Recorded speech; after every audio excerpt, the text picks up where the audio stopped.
नमस्कार विद्यार्थी मित्रांनो, तुमच्यासमोर मी आता म्हणजे जॉग्रफीचा हा पेपर ठेवतो आहे फुल इंग्लिश मीडियम 40 मार्कांचा पेपर 2 तासाचा वेळ या पेपरकरता आपल्याला दिलेला आहे. एक गेसिंग पेपर म्हणून आणि एक पेपर पॅटर्नच्या अनुषंगानं परफेक्शन नेमकं काय या अनुषंगानं आपण 2 तासाच्या पेपरवर बघूया. काही खास इन्स्ट्रक्शन बोर्डाने इथं असं दिलेलं आहे ते आपण थोडंसं इथं बघू. काय म्हणते, answer should be written in the black or blue pen. Black किंवा ब्ल्यू पेन ते तुम्ही वापरतच आहे. यूज ऑर पेन्सिल या कलर पेन्सिलसुद्धा अलाउड हे तुम्ही वापरू शकता ग्राफमध्ये मॅपमध्ये, म्हणजे कलर पेन्सिल आणि pencil. Answer the written pencil will be not be consider. तुम्ही जे उत्तर लिहिलं ते पेन्सिलनं लिहिलेलं चालणार नाही. ठीक आहे. आता पहिला क्वेश्चन आहे, complete the following sentence. Choose the, याच्यामध्ये आपल्याला दिलेलं आहे की choose the correct appropriate alternative from the given rewrite the sentence in your answer book. म्हणजे हे सेंटेन्स पुन्हा लिहायचं आहे तुम्हाला, जे पुरं सेंटेन्स लिहायचं आहे, ॲन्सर याच्या हातामध्ये टाकायचं आहे. चला ॲन्सरकडे वळूया, आपण प्रश्न बघूया आणि समजून घेऊया. मित्रांनो अगदी इझी आहेत, काही कठीण नाही. या प्रश्नाच्या अनुषंगाने ज्या मोर दॅन 90% फायदा तुमचा आहेच. India is located in the hemisphere of the earth northern east side. Okay. Brazil get the rainfall from the Southern east and the northern east. याच्यामध्ये काय, trade eastern. Okay, trade eastern हे याचा answer आहे. आणि मी हे answer तुम्हाला माहीत असेल की तुम्हाला याच्यात दिलेले आहेत.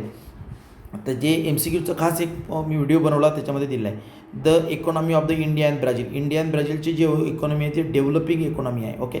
चला next, Brazil is covered main by. Brazil काय कवर्ड म्हणून, हायलँड्स मोठ्या प्रमाणात याच्यामध्ये पाहायला मिळतात.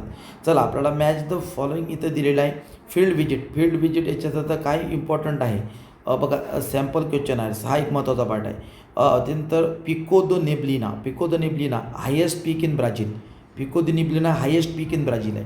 मोस्ट अर्बनाइज स्टेट कोणता आहे, Goa. Rio de Janeiro tourism place आहे, हे टुरिझम प्लेस आहे रिओ दी जेनेरिओ ब्राझीलमधलं. ठीक आहे. चला आपण वन सेंटेन्सचे क्वेश्चन्स इथं समजून घेऊया. काय म्हणते, what is the rain shadow region in the Brazil called. Rain shadow region कोणता आहे ब्राझीलमधला, ड्रॅथ कॉर्डिलायर. ज्याला ड्रॅथ कॉर्डिलायर हा जो एरिया आहे, तर ड्रॅथ कॉर्डिलॅटर हा जो एरिया आहे तो रेनफॉल संदर्भात आहे ब्राझीलमधला. नेक्स्ट पुढचा, which the popular sport in Brazil. Popular sport तुम्हाला माहीत आहे, फुटबॉल. हे तुम्हाला कल्पना आहे, फुटबॉल. ओके. चला नेक्स्ट पुढचं काय म्हटलं, area which is the largest state in India. एरियाच्या बाबतीत कोणता आहे, राजस्थान हा सगळ्यात जास्त भारतातला एरिया, सगळ्यात जास्त मोठा आहे भारतामधले area. Which the longitude in India considering in the Indian standard time. Longitude कितीपर्यंत आहे, 82.5 कॅरेट ईस्ट असं आपण त्याला म्हणतो. Is the longest longitude in which considering in the Indian standard time. Okay. 82.5 carat east असं आपण म्हणूया. ठीक आहे. चला पुढचा प्रश्न पडून घेऊया. Which type of the agriculture in mainly practice in India. आपण त्याला म्हणतो subsistence agriculture in mainly practice in India आहे ना, सबसिस्टन्स ॲग्रिकल्चर असं आपण त्याला म्हणूया. ठीक आहे. चला पुढे नेक्स्ट आपण पुढे बघूया. आता आपल्याला मॅप दिलेला आहे इथं की following the outline map in India show with the, खाली दिलेले तुम्हाला त्या शो करायचे आहेत इन गिवन इन इंडेक्स, आणि इंडेक्ससुद्धा लिहायचं असं त्याचं म्हणणं आहे. एनी 4. ओके. सिक्कीम. आता इंडियाच्या मॅपमध्ये सिक्कीम कुठं येतं हे तुम्हाला मॅपच्या अनुषंगानं मी सांगितलं याच्या आधी आणि किंवा आता मी तुम्हाला पुढे दाखवणार आहे. त्यानंतर लक्षद्वीप आयलँड कुठे येतं ते सांगत आहे. चेन्नई पोर्ट महत्त्वाचं आहे. Mineral oil and refinery Digboi, आसाममध्ये दिग्बोईला कुठं आहे. Any southern state with the higher density in population कोणता आहे ते बघा, केरळ आणि कर्नाटक. कोणतंही लिहू शकतो. एक ट्रॉपिक ऑफ कॅन्सर इंडियामधून जो गेलेला आहे ते मेनली मधातून, त्याला ट्रॉपिक ऑफ कॅन्सर असं म्हणतात. ठीक आहे. चला आपण ते बघूया मॅपमध्ये नंतर. आता इथं आपण थोडंसं एक आपल्याला आउटलाईन काय म्हटलं, observe the given map and answer the question given below. Any 4 question लिहायचे आहे, फक्त या मॅप बघून लिहायचा. हा ब्राझीलचा मॅप आहे. ओके. आता बघा, name any 2 forest in Brazil. किती इझी आहे बघा. नेम इन 2 फॉरेस्ट बघा इथंच दिलेलं आहे. इक्वेरायटर फॉरेस्ट, इक्वेरायटर, आणि दुसरं फॉरेस्ट इथं दिलेलं आहे डिसाइडस फॉरेस्ट. ओके. 2 फॉरेस्टचे नाव इथंच दिलेले आहे. Name the island show in the map. कोणतं आयलँड शो करतं आहे बघा, थोडंसं झूम करूया तुम्हाला क्लिअरली नंतर लक्षात येईल. ह्या इथलं जो आयलँड आहे मोराजा आयलँड, हा मोराजा आयलँड बघा इथं दिसते. मोराजा आयलँड हे आयलँड आपल्याला इथं दिसतं आहे असं आपण म्हणूया. चला पुढे बघूया काय आहे. तर in which the place do you find crocodiles. Crocodiles कोणी याच्यामध्ये, इथं बघा इथं दिसतं आहे हा क्रोकोडाईल हा पॅन्टानल हा भाग आहे, पॅन्टानल. आणि बघा इथं लिहिलेले असेल, थोडं झूम करून जर पाहिलं तर लक्षात येईल आपल्याला, पॅन्टानल हे इथं सांगितलेलं आहे, पॅन्टानल. ओके. चला नेक्स्ट पुढचं बघूया. Name the grassland in the Southern most part of Brazil. Southern most part कोणता आहे जिथं ग्रासलँड मोठ्या प्रमाणात दिसतंय बघा. हा पंपास हा जो भाग आहे ना हा ग्रासलँड इन ब्राझीलचा म्हटला जातो आहे. मित्रांनो हा याचा अभ्यास करा आणि मोर दॅन तुम्हाला याच्यात पॉसिबिलिटी खूप चांगल्या पद्धतीची आहे. Give the geographical reason from the following. आता जॉग्राफिकल रिझन इथं आपल्याला विचारलेलं आहे. समजून घेऊया geographical reason. A deciders type of the vegetations अंतर फाउंड इन इंडिया. हे ब्रीफ क्वेश्चन्स आहेत. क्वेश्चन समजून घ्या म्हणजे तुम्हाला याच्यामध्ये करायला बरं जाईल. पुढचा एक eco tourism in the develop more in Brazil. त्याच्यानंतर fishing play in the important role of the economy of India. त्यानंतर there are the limitation of the mining in the interior part of the Brazil. काय त्याला थोडंसं हे आहेत limitations आहेत तर ते लक्षात घ्यायच्या. पुढचा आता आपल्याला एक ग्राफ दिलेला आहे, स्टॅटिस्टिक डाटा दिलेला आहे आणि त्याच्यावरनं एक सिम्पल बार ग्राफ काढायला आपल्याला सिम्पल बार ग्राफ आणि बार ग्राफ म्हटलं तर बार ग्राफच आपल्याला काढायचा आहे. आता काय आहे इथं दिलेलं बघा. इथं इयर दिलेले आहेत आपल्याला आणि percentage of the urban population दिलेलं आहे. कुठलं दिलेलं आहे मित्रांनो? हे ब्राझीलचं आपल्याला अर्बन पॉप्युलेशन सांगितलेलं आहे.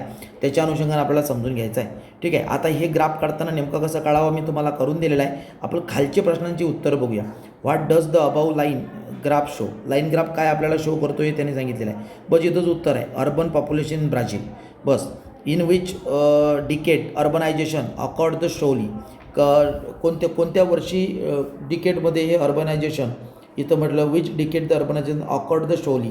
तर हे 2000 आणि 2002 2010. ओके रे. अशा पद्धतीने आपल्याला इथं लिहायचं आहे.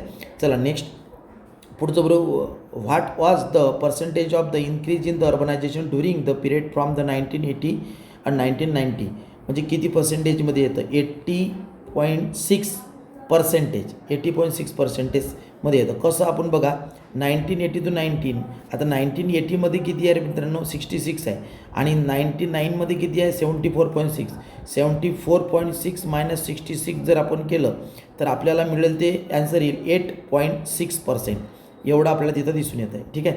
चला आता पुढचा जर तो आपल्याला तुम्हाला ग्राफ काढता आला नाही ते एक तुम्हाला ऑलरेडी ऑरमध्ये ग्राफ दिलेला राहील त्याच्यावरचे खाली प्रश्न सोडवायचे आहेत. तुम्ही दोनपैकी एक कोणताही क्वेश्चन सॉल्व्ह करू शकता. आता या प्रश्नाचं काय? What is the average life expectancy in Indian in the year 2016. किती एक्सपेंडरी म्हटलेलं आहे?